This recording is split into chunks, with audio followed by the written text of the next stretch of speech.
Special fast track court ने gangrape के आरोपों से 2 लोगों को किया बरी। कहा सरकारी पक्ष साबित नहीं कर पाया एक भी आरोप, दिया गया मुआवजा लिया जाए वापस। झूठा केस दर्ज कराने वाली महिला के खिलाफ दर्ज हो केस। गणतंत्र दिवस के मद्देनजर पुलिस की मुस्तैदी के बावजूद चोरों के हौसले बुलंद। पूर्वी दिल्ली में चोरी की वारदातों में लगातार इजाफा। मयूर विहार फेज 1 में करीब 18 लाख की चोरी। किसानों के आंदोलन का आज 61वां दिन। ट्रैक्टर मार्च निकालने की मिली इजाजत। गाजीपुर बॉर्डर से करीब 68 किलोमीटर लंबी होगी ट्रैक्टर परेड। दिल्ली पुलिस और किसान संगठनों ने जारी की गाइडलाइंस। कल हमारे देश का 72वां गणतंत्र दिवस। संवाददाता वंदना ने जनता में टटोली पुरानी यादें। बोली जनता लोगों में पहले की तरह नहीं रह गया क्रेज।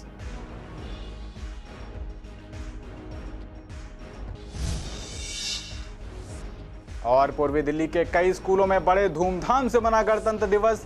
डीएवी पब्लिक स्कूल में वर्चुअली हुआ कार्यक्रम। विधायक अनिल वाजपेयी ने राजकीय सर्वोदय बाल विद्यालय में फहराया झंडा।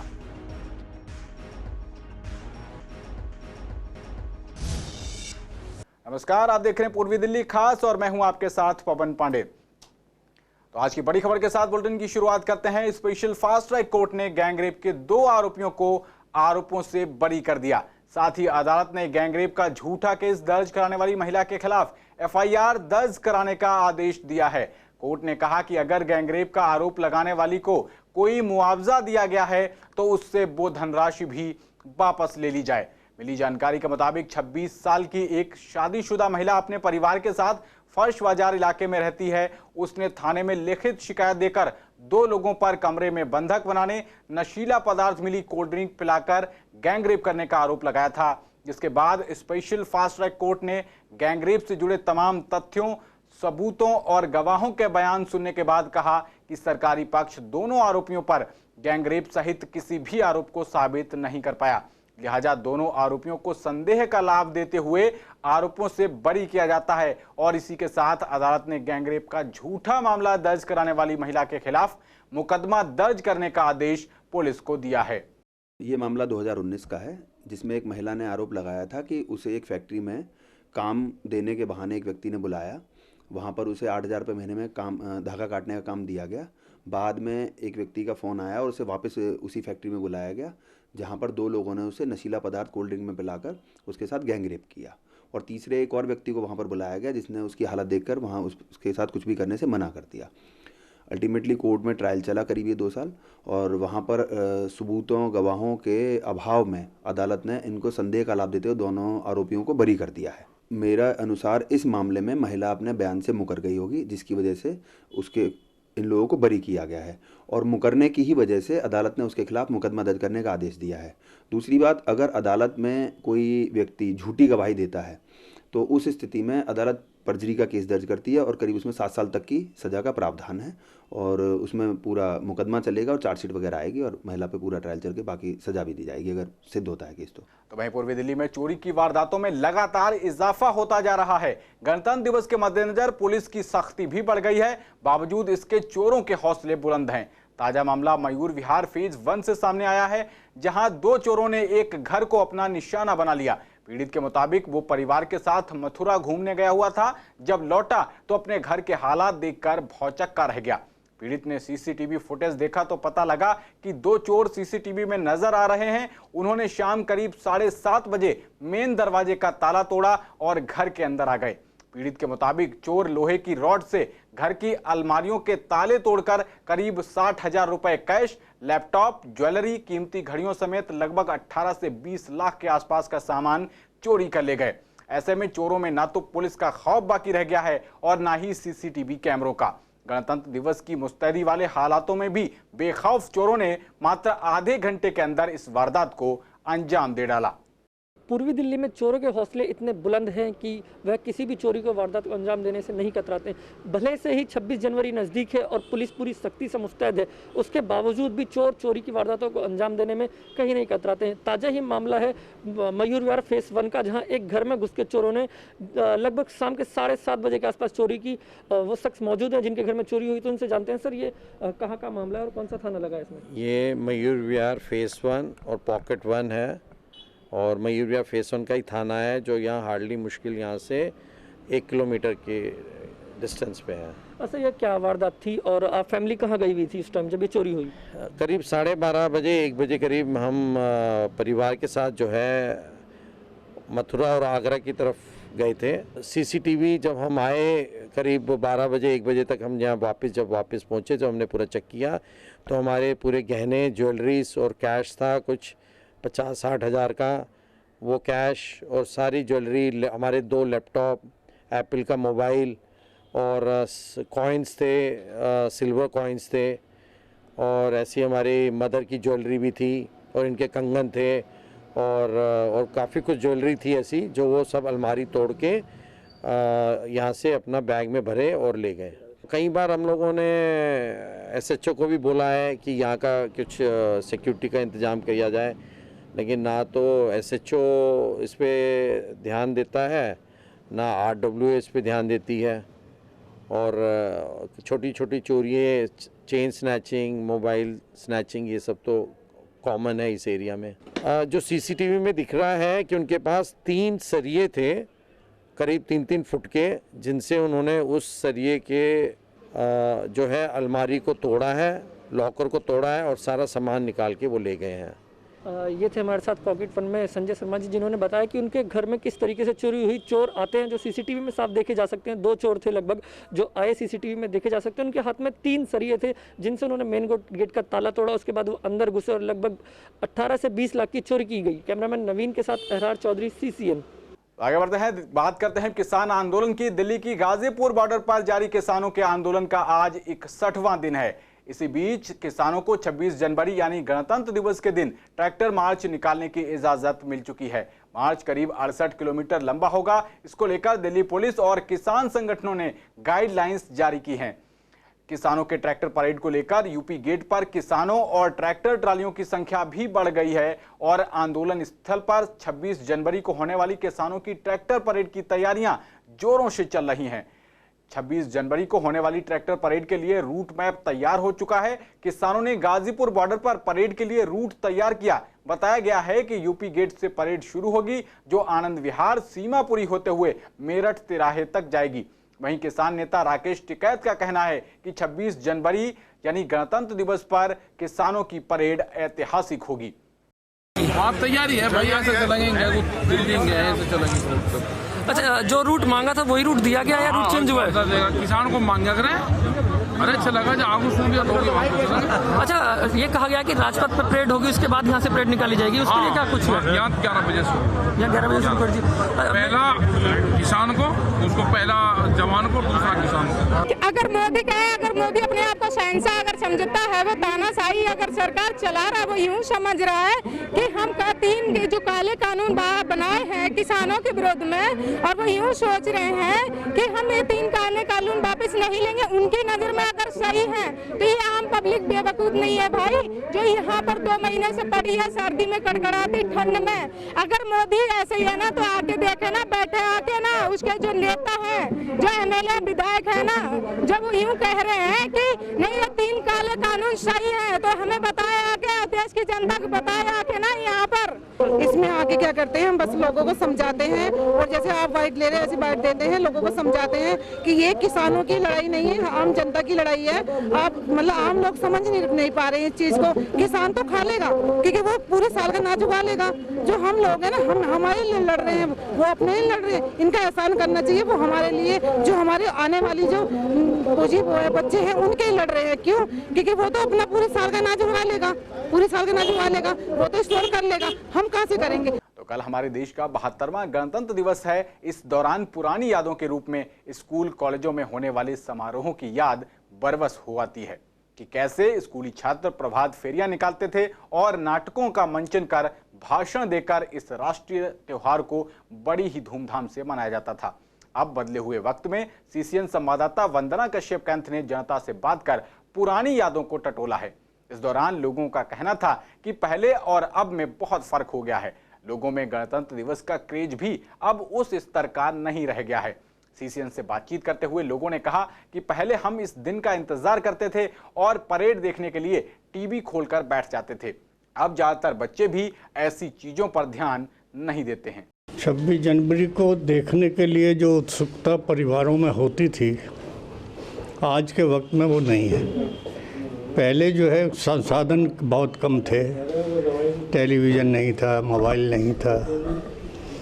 लोग जो है सुबह तड़के उठ के 4 बजे के आसपास टांगा रेड़ा और अपने संसाधनों से वहाँ पहुँचते थे। कोई रुकावट नहीं होती थी, सिर्फ जो जिनके पास नहीं होता था वो नीचे बैठते थे। इतना सुंदर सीन होता था वो देखने का। आज के वक्त में लोग जा नहीं पाते हैं, टेलीविज़न पर देखना ज़्यादा पसंद कर रहे हैं। उस वक्त जो है जब परेड ख़त्म हो जाती लोग अपनी पिकनिक बनाते हुए आते थे, तो ये फ़र्क तो आया है बहुत।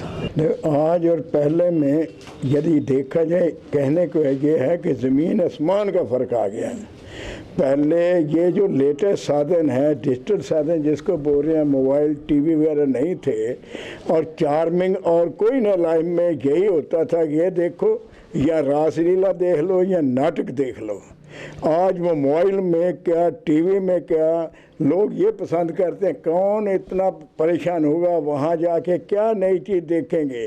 और पहले नेता भी ऐसे होते थे जिन्होंने देश के लिए कुर्बानियाँ दी होती थी। मिलिटेंसी ऐसी बढ़ गई है कि वहाँ तक पहुँचना भी हमारे लिए मुश्किल हो जाता। पहले से ही वो रोक लेते हैं, ऐसी पाबंदियाँ लगा दी हुई हैं कि हम मान लो कि वहाँ देखने जाएं तो हम पॉकेट में खाना नहीं ले जा सकते। पहले जो सिक्योरिटी के मामले में इतनी दिखावा नहीं होता था जितना इस वक्त सिक्योरिटी जो है दिन प्रतिदिन हमारी देश की बढ़ती जा रही है और मन में हम बच्चों के भी और उसमें हमारा उत्साह बढ़ता है कि हम बिल्कुल सुरक्षित हैं।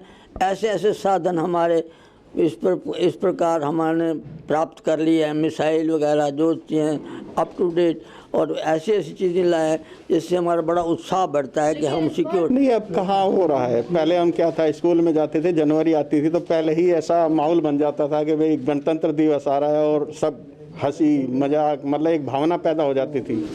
अब वक्त बदल गया, अब लोग बाग सुबह उठते हैं, झांकी देखने के टाइम तो सोते मिलते हैं। बहुत फ़र्क आ गया है। अब देखिए, जो पहले क्रेज़ था, पहले ज़माने में एक मोहल्ले में एक टीवी हुआ करता था और महीनों पहले से ही लगता था कि कोई त्यौहार आ रहा है। जैसे 26 जनवरी आती है तो एक क्रेज हुआ करता था और जिस दिन 26 जनवरी होती थी लोग सुबह नहा धो करके एक पड़ोस के अंदर एक टीवी के आगे बैठ जाया करते थे। वो माहौल अलग था। अब तो सिर्फ एक फॉर्मेलिटी है। अब जैसे हमारे प्रधानमंत्री मोदी जी ने उन्होंने कुछ काम किए हैं तो उससे थोड़ा बहुत उत्साह लोगों में बना हुआ है, नहीं तो किसी के अंदर भी कोई उत्साह नहीं है। बच्चों में तो बिल्कुल भी नहीं है। दिल्ली में सर्दी का सितम अब भी थमता नहीं दिख रहा। सर्दी लगातार अपना प्रकोप बनाए हुए है। वहीं बढ़ी हुई सर्दी में मरीजों को तमाम तरीके की परेशानियां होने लगती हैं। बुजुर्गों को खास तौर पर जॉइंट पेन आदि तमाम परेशानियां घेर लेती हैं। तो ऐसी परिस्थितियों में किस तरह की दिनचर्या अपनाई जाए, क्या उपाय किए जाएं और क्या क्या सावधानियां रखी जाएं, इस बारे में सीसीएन संवाददाता वंदना ने डॉक्टर से खास बात की। इस दौरान डॉक्टर अनिल गोयल, डॉक्टर गौतम सिंह और डॉक्टर बीके मोंगा का कहना है कि बढ़ती सर्दी बुजुर्गों, सांस के मरीजों और बच्चों के लिए ज्यादा खतरनाक है। खासकर दिल के मरीजों के लिए ज्यादा सर्दी बढ़ने से दिल के दौरे का खतरा भी बढ़ जाता है। डॉक्टर्स का कहना है कि ज्यादा कपड़े पहने, रोजाना हीटर का यूज करने से लेकर खाने पीने की का कैसे ध्यान रखें, ठंड से कैसे बचें, इसकी कुछ टिप्स दी हैं। देखिए ये खास पेशकश। सबसे पहले तो सांस की तकलीफ़ें बहुत बढ़ जाती हैं। दूसरा, हार्ट की तकलीफ़ें भी बढ़ सकती हैं। इसमें आप देखते हैं सर्दियों में ख़ास तौर से रात में 12-1 बजे बड़े हार्ट अटैक के पेशेंट्स अस्पताल में आते हैं। और जो सांस वाले हैं, चूँकि उनको भी ज़्यादा सर्दी में क्या होता है कि नसें वेजो कंस्ट्रिक्शन हो जाता है, मतलब आर्टरी थोड़ी कंस्ट्रिक्ट कर बॉडी को हीट पैदा करने की कोशिश करती हैं। इसलिए जो बॉडी में ब्लड की सप्लाई है, चाहे वो हार्ट हो या लंग हो, वो कम हो जाती है। तो जो सांस वाले मरीज़ हैं उनको दमे की तकलीफ़ बढ़ सकती है, बच्चों में बढ़ सकती है। हार्ट वाले मरीजों में हार्ट अटैक के चांसेस ज़्यादा बढ़ जाते हैं। तो दूसरा विषय मैं ये भी ज़रूर कहना चाहूँगा कि इस दौरान जो आप हीटर चला रहे हैं ना, वो कौन सा घर चलाएं, ये बहुत ज़रूरी है। कि आपको सर्दी तो लग रही है, एक तो तरीका है कि आप रज़ाई ओढ़े हैं, नहीं तो बहुत सारी जगहों पर लोग जो नॉर्मल हीटर हैं, जो इलेक्ट्रिकल कॉइल वाले, वो जला देते हैं या लकड़ियाँ जला देते हैं, तो वो बहुत डेंजरस हो सकती हैं। आपको ऐसा हीटर लेना चाहिए, ऑयल हीटर या जिसमें थर्मोस्टेट हो, वो लेना चाहिए। नहीं तो कार्बन मोनोऑक्साइड फ्यूम्स निकलकर एक तो हवा की नमी कम करेंगे और कार्बन मोनोऑक्साइड निकलकर आपकी सांस की तकलीफ़ को बढ़ा सकते हैं और कई लोगों में तो मौत भी हुई है, ऐसा भी पाया गया है। सर्दी का मौसम जो है वो हमेशा कुछ ना कुछ बीमारियां लेके आता है, और जब अचानक से इस तरह से सर्दी बढ़ जाती है तो उसके अंदर जो है एक तो हार्ट के ऊपर जो है वो बहुत ज़्यादा जोर पड़ता है। दूसरा, सांस लेने की दिक्कत आजकल लोगों को बढ़ जाती है, क्योंकि सर्दी में लोग जो है घरों के अंदर हीटर चला लेते हैं, बाहर मास्क पहनते हैं, तो कहीं ना कहीं बॉडी के अंदर जो है वो ऑक्सीजनेशन की कमी हो जाती है।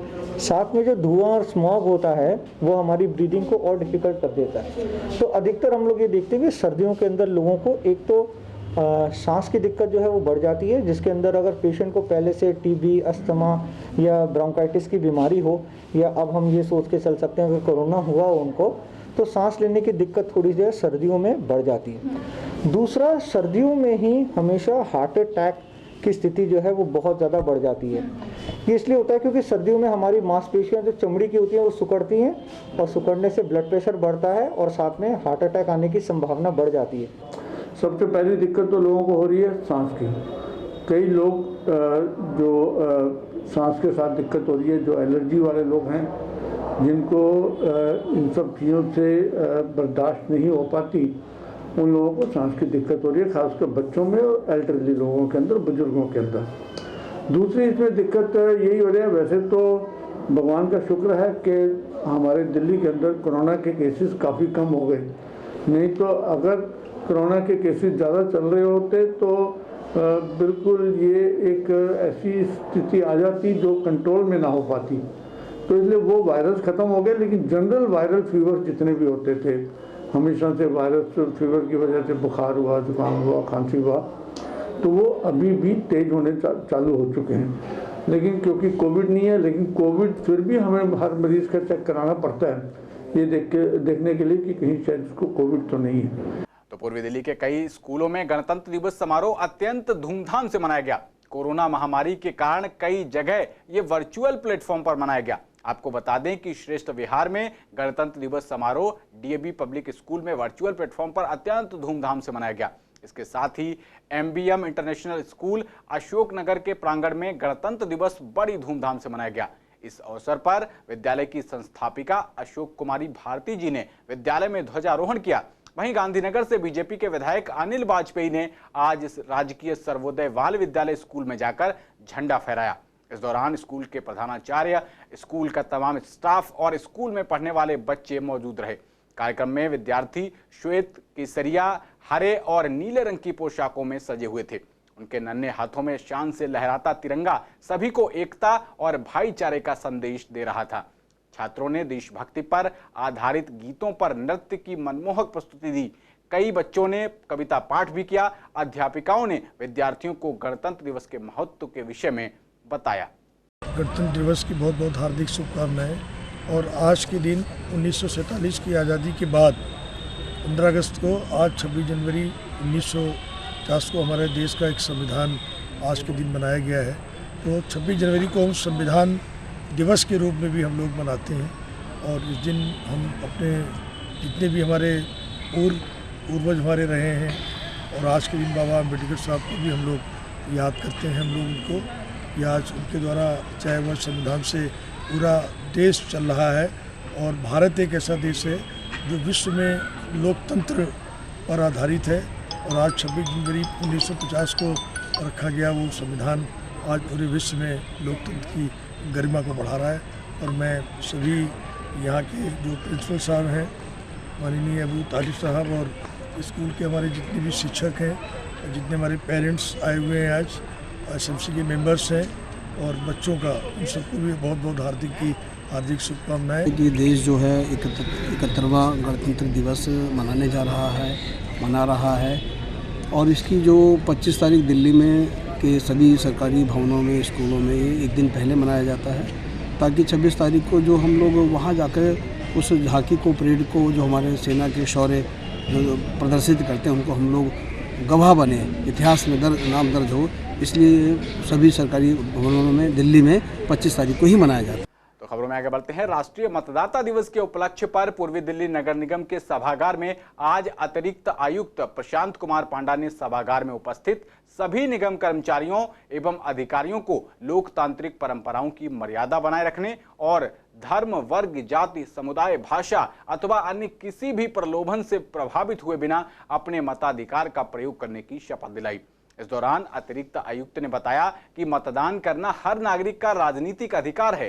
किसी भी लोकतांत्रिक व्यवस्था में मतदान एक बुनियादी प्रक्रिया है जो जनता के शासन का आधार मजबूत करती है। उन्होंने कहा कि प्रत्येक नागरिक को अपने इस महत्वपूर्ण अधिकार के बारे में जागरूक बनने की आवश्यकता है। बता दें कि इस बार राष्ट्रीय मतदाता दिवस की थीम मतदाताओं को सशक्त, सचेत, सुरक्षित और जागरूक बनाना है। साथ ही बताते चलें कि 25 जनवरी 2011 को राष्ट्रीय मतदाता दिवस की शुरुआत हुई थी, जिसका मकसद ज्यादा से ज्यादा लोगों को मतदान के लिए जागरूक करना था। तो इस बुलेटिन में मेरे साथ इतना ही। बाकी खबरों के लिए देखते रहिए CCN। नमस्कार।